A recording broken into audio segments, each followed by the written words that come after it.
Hola amigos, bienvenidos a Ondas Teológicas en Mil Motivos Radio con Jeremías Quintanilla. Ya se acerca la Navidad, así que el tema que traemos este día para esta tercera entrega de este podcast de Ondas Teológicas es: ¿existieron los Reyes Magos? Quédate con nosotros y averigüémoslo.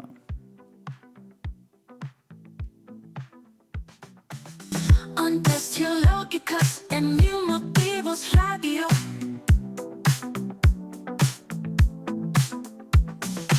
Ondas Teológicas en Mil Motivos Radio.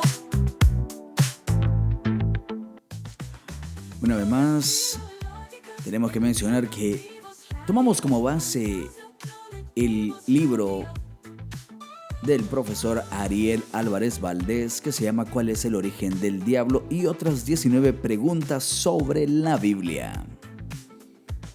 Puedes encontrarlo en tu librería favorita o en Amazon también. Bueno, y comencemos con la pregunta que nos concierne en este tercer episodio de Ondas Teológicas en Mil Motivos Radio con Jeremías Quintanilla. ¿Existieron los Reyes Magos? Ya se acerca la Navidad, así que es un buen tema para poder hablar en este episodio. Y es que de todas las escenas que tenemos de la infancia de Jesús, que son pocas en realidad, porque nada más es el libro de Mateos y el libro de Lucas que nos habla de este momento en la vida de Jesús, que es de su nacimiento y su infancia, pero tal vez este episodio de los Reyes Magos es el más conocido. ¿Quién no se recuerda cada año que al llegar la Navidad, pues aquellos personajes aparecían ahí en los nacimientos? Ahí en los nacimientos, en mi país se ponen mucho los nacimientos, ahí todo el pueblo se representa, se ponen hasta personajes mitológicos centroamericanos, salvadoreños.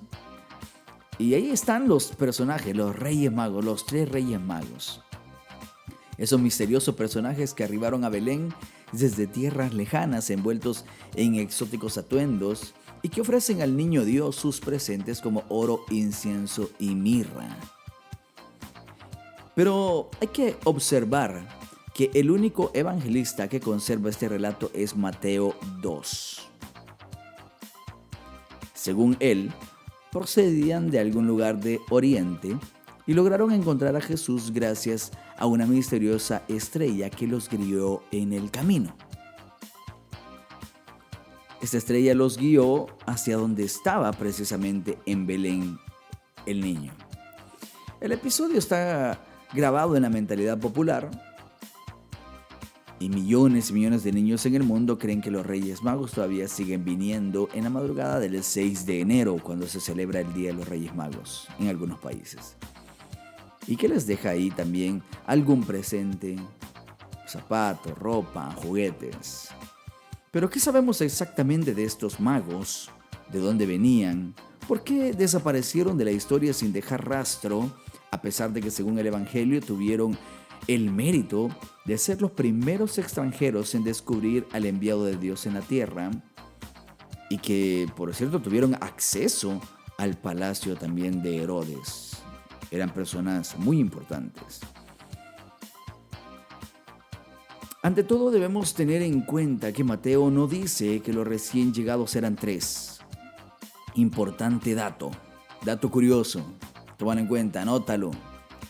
Porque la tradición afirma que eran 3. El texto de Mateo solamente dice que cuando nació Jesús en Belén de Judea, en tiempo del rey Herodes, unos magos que venían del oriente se presentaron en Jerusalén. Habla de unos magos, no dice cuántos. Tampoco dice que eran reyes, como nosotros decimos, los Reyes Magos. No lo dice en ningún lado. Ese dato pertenece a la leyenda posterior a la tradición que se fue pasando de manera oral de generación en generación. El texto solo habla de unos magos. Pero este término no debe entenderse en el sentido actual de la palabra, como si fueran personas que realizaban trucos de magia.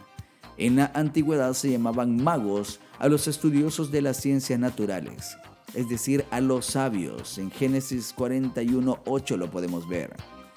en especial a los que investigaban el curso de las estrellas en el cielo. Eran algo así como los científicos de la época. Por lo tanto, estos magos que habla Mateo eran en realidad astrónomos, representantes del saber y de la religiosidad pagana de aquel tiempo. Pero ¿cómo es posible que estos personajes se presentaran realmente en Belén para visitar a Jesús y llevarle regalos? ¿Podemos tomar como histórico este episodio de Mateo? Hago un paréntesis para recordar de que en Ondas Teológicas no tratamos de adoctrinarte con ninguna iglesia, ni una corriente religiosa, ni tampoco queremos transmitirte una doctrina en específico. Lo que tratamos de hacer es llegar desde la ciencia bíblica, desde la historiosidad al texto bíblico.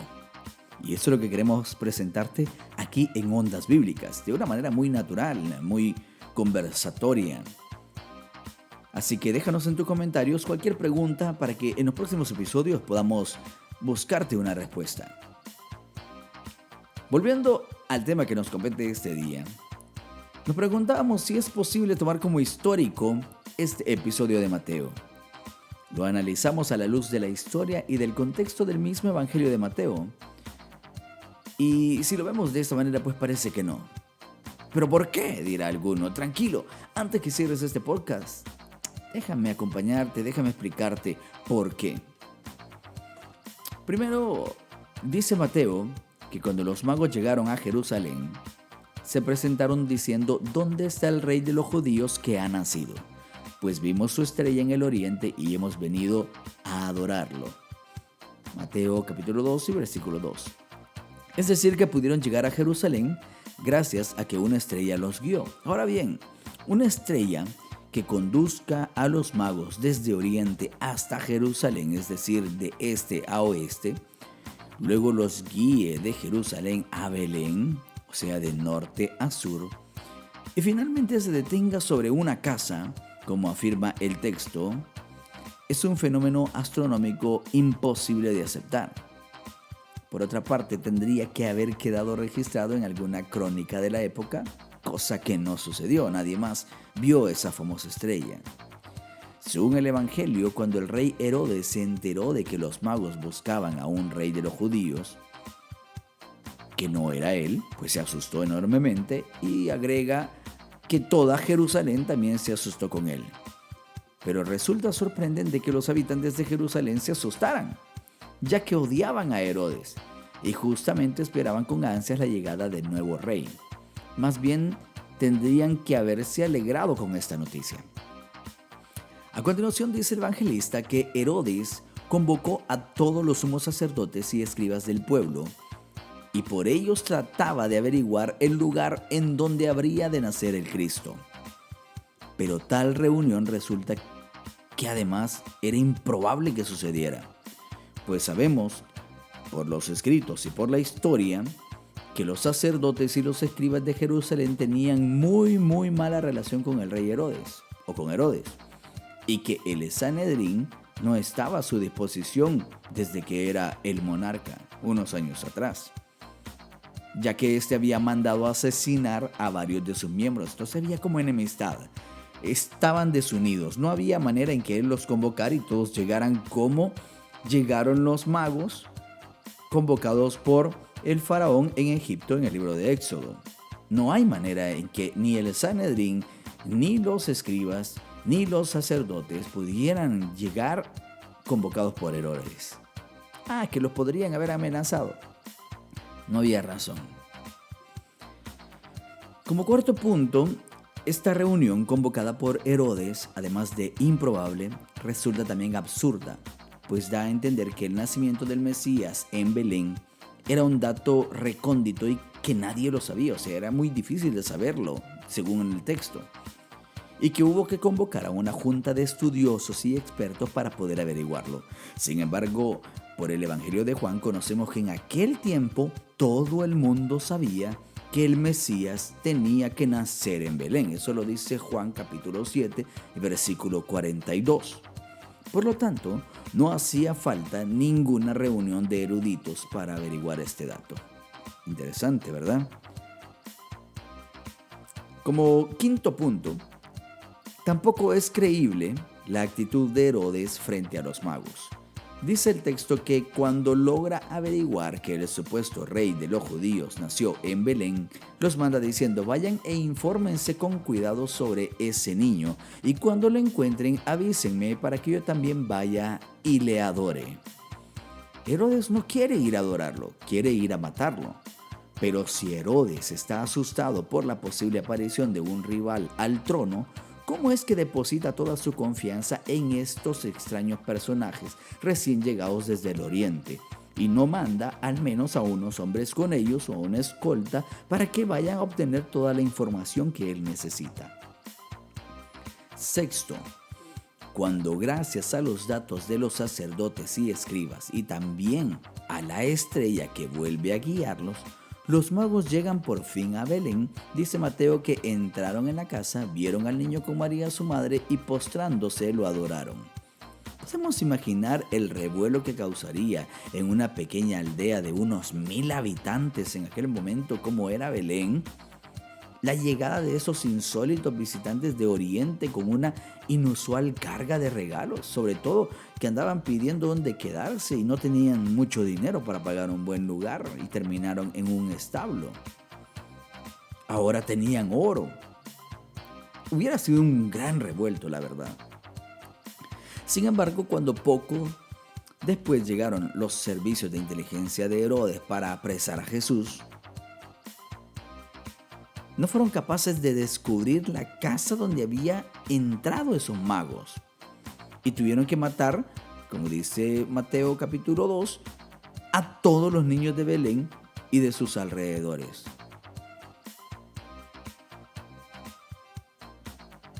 Según se desprende del relato de Mateo, cuando Jesús nació, todo el mundo se enteró de que el rey Mesías había venido al mundo.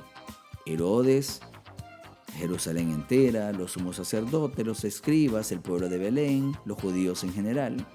Sin embargo, cuando Mateo presenta a Jesús adulto, parece que nadie lo conoce. Parece que nadie ha oído hablar de él y mucho menos saber que es el Mesías. ¿Qué pasó? ¿Se olvidaron de lo que había ocurrido durante su infancia? Como vemos, el episodio de la llegada de los Reyes Magos, o mejor dicho, de los magos de Oriente, resulta por demás problemático, tanto en lo literario como en el contexto histórico.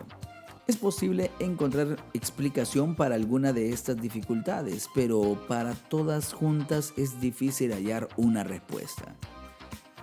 Por eso actualmente los biblistas prefieren pensar que el episodio de los magos, así como está escrito en el Evangelio, no sucedió realmente. Cuidado antes que te rajes las vestiduras, antes que pases de canal, suscríbete a este podcast para seguir produciendo más material.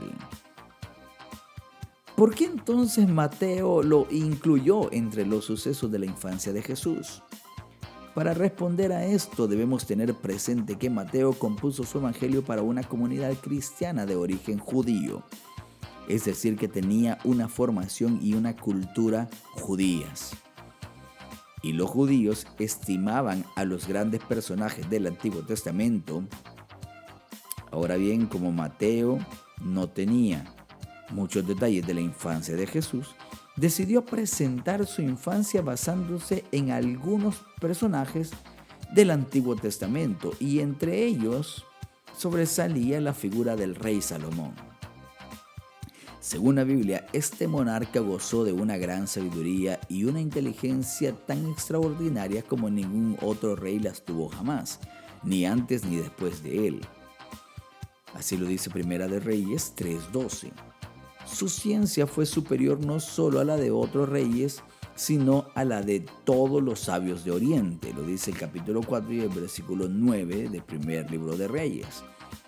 Llegó a componer 3000 parábolas, 1005 poemas y hasta escribió tratados de botánica y zoología, según lo dice primer libro de Reyes 5, 12 y 13.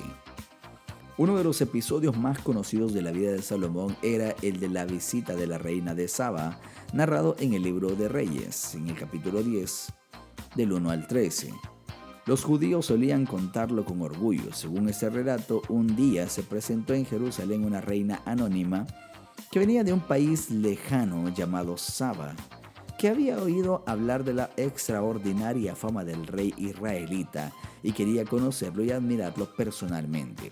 Este episodio era tan popular y conocido entre los judíos que el mismo Jesús lo citó en cierta oportunidad cuando, discutiendo con los judíos que no creían en él ni querían aceptar sus enseñanzas, les dijo: el día del juicio final, la reina del sur o la reina del Saba se levantará contra ustedes y los condenará, porque ella vino desde lejos nada más que para ver y escuchar la sabiduría de Salomón. Y aquí hay alguien mayor que Salomón entre ustedes y no lo quieren escuchar. Mateo 12:42. Si ahora analizamos el relato de la reina de Saba visitando a Salomón, encontramos los mismos elementos que el relato de los Reyes Magos visitando a Jesús. ¿Cuáles son? Veámoslo. Punto número 1. En el relato de Salomón, una reina anónima viaja a Jerusalén desde un país lejano de Oriente. Primero de Reyes, capítulo 10. En el caso de Jesús, unos magos anónimos viajaron de Jerusalén desde un lejano país de Oriente. En el relato de Salomón, la reina era sabia. En el caso de Jesús, los magos eran sabios. 3. En el relato de Salomón, ella buscaba al rey de los israelitas para venerarlo. En el caso de Jesús, ellos buscaban al rey de los judíos para adorarlo. 4. En el relato de Salomón, la reina fue guiada por una estrella. Este detalle, si bien no está escrito en el libro de los Reyes, pero pone atención a esto porque lo encontramos en una tradición judía conocida sin duda por Mateo y recogida más tarde en un comentario del libro de Esther llamado Targum Sheni. Anótalo, Targum Sheni. Y dice así: cuando la reina de Saba se acercaba a Jerusalén, reclinaba en su carruaje, vio a lo lejos una rosa maravillosa que crecía a orillas de un lago, pero al aproximarse más, vio con asombro que la rosa se transformaba en una luminosa estrella. Cuando más se acercaba, más brillaba su luz. En el caso de Jesús, también los magos fueron guiados por una estrella. El relato de la reina de Saba que te acabo de leer está en el llamado Targum Sheni, muy conocido tal vez por Mateo. Punto número 5. En el relato de Salomón, la reina de Saba llegó planteando preguntas difíciles de resolver y halló respuestas. En el caso de Jesús, los magos llegaron planteando una pregunta difícil de responder: ¿dónde está el rey de los judíos? Y hallaron respuesta. 6. En el relato de Salomón, la reina le ofreció a Salomón su regalo. Le llevó oro, le llevó incienso y le llevó piedras preciosas. Y en el caso de Jesús, los magos le ofrecieron al niño oro, incienso, pero también le ofrecieron mirra. En el relato de Salomón, luego de su visita, la reina regresó a su país y desapareció de la historia. Y en el caso de Jesús, luego de su visita, los magos regresaron a su país y desaparecieron de la historia. Interesante, ¿verdad? El relato de los magos no es un hecho histórico, hay que aceptarlo. Esto no atenta contra tu fe, ni contra tus creencias, ni contra tu cristianismo. Al contrario, debe fortalecerlo. Te lo digo porque los biblistas sostienen que fue creado por Mateo, basándose en la narración de la visita de la reina de Saba a Salomón.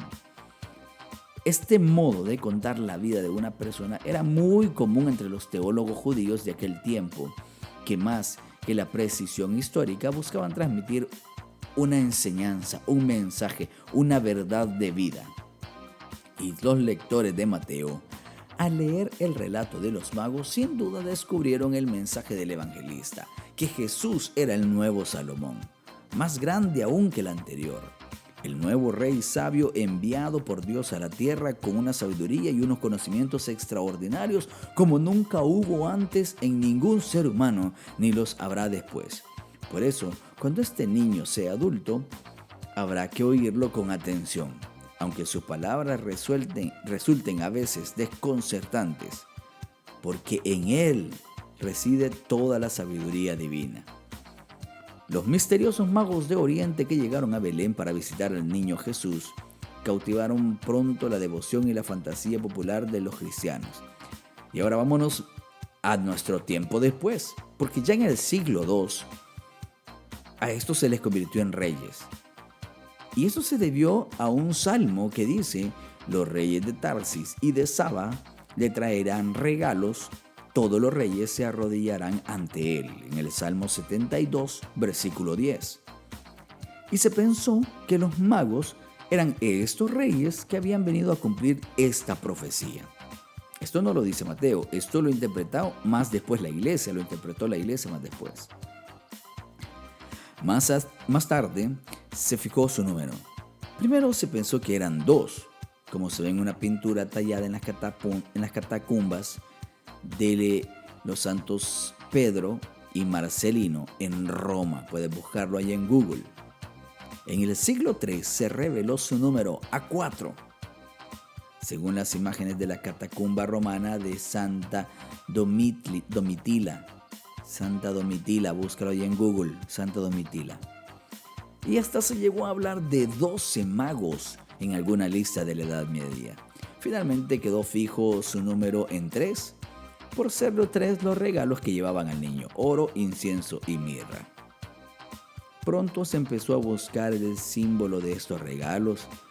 Así, a fines del siglo II, San Ireneo afirmaba que le llevaron oro porque Jesús era rey, incienso porque era Dios y mirra porque era hombre, y anunciaban también de esta manera su muerte. En el siglo VI, a los magos se les puso nombre. Aquí vienen.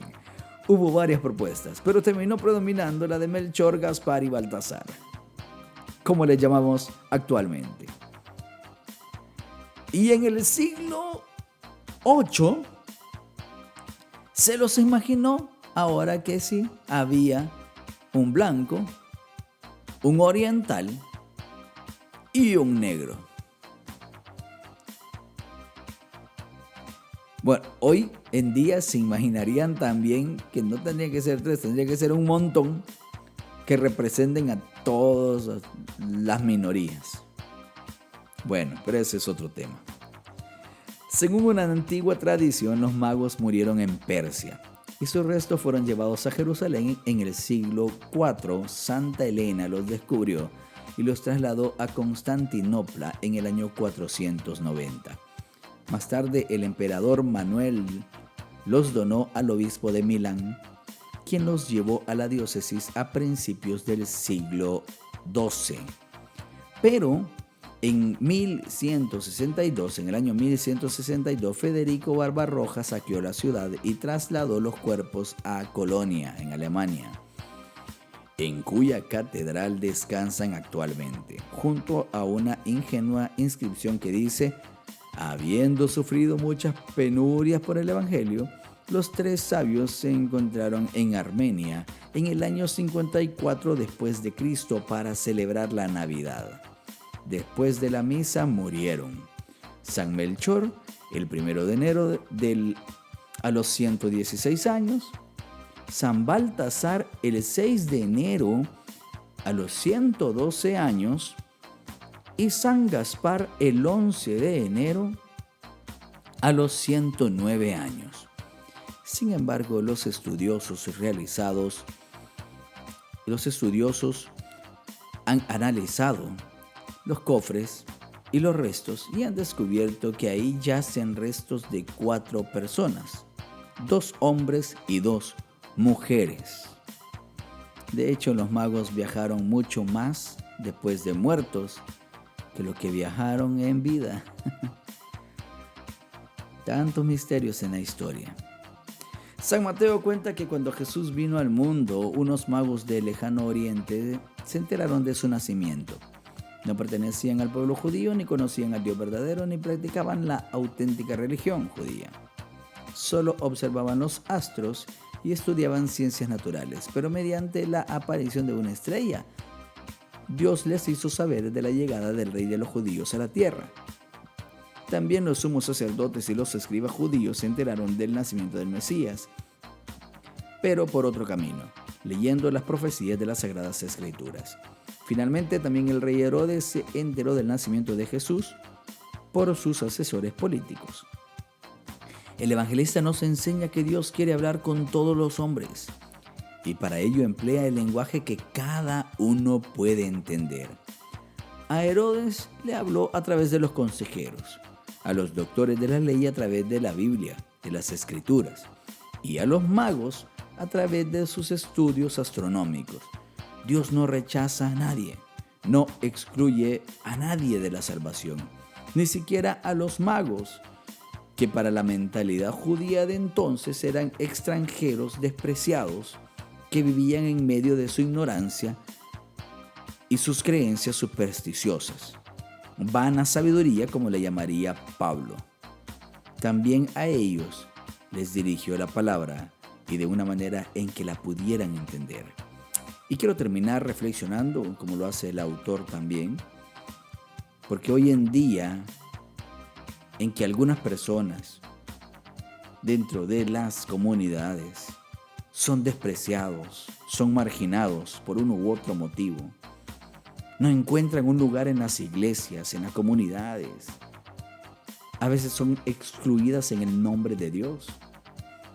Estos reyes magos, como les llama la tradición, o estos magos de Oriente, como dice la Biblia, lejos de constituir una historia ingenua e inocente para contar a los niños, representan el magnífico anuncio divino de que el sol sale para todos y que nadie debe quedar fuera del amor de Dios. Te dejo en la descripción de este video algunos materiales también que puedes leer si quieres profundizar más en este tema. Esto fue Ondas Teológicas en Mil Motivos Radio con Jeremías Quintanilla. Apoya este podcast dándole like, suscribiéndote y dejando también tu comentario. ¿Tienes dudas de esto? Bueno, yo tengo muchas, pero seguiremos estudiando más para ir respondiéndolo en los próximos episodios. Hasta la próxima. En Mil Motivos Radio.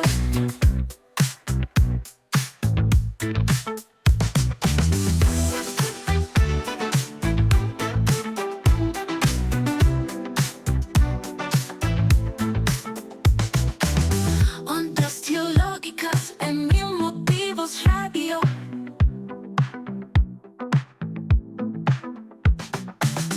Ondas teológicas en Mil Motivos Radio.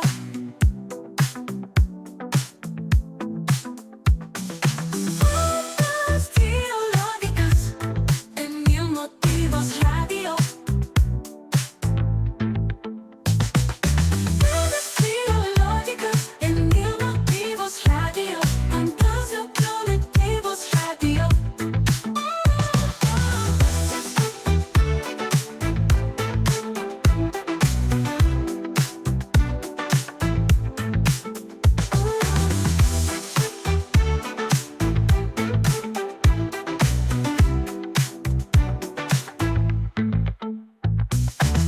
Ondas teológicas en Mil Motivos Radio.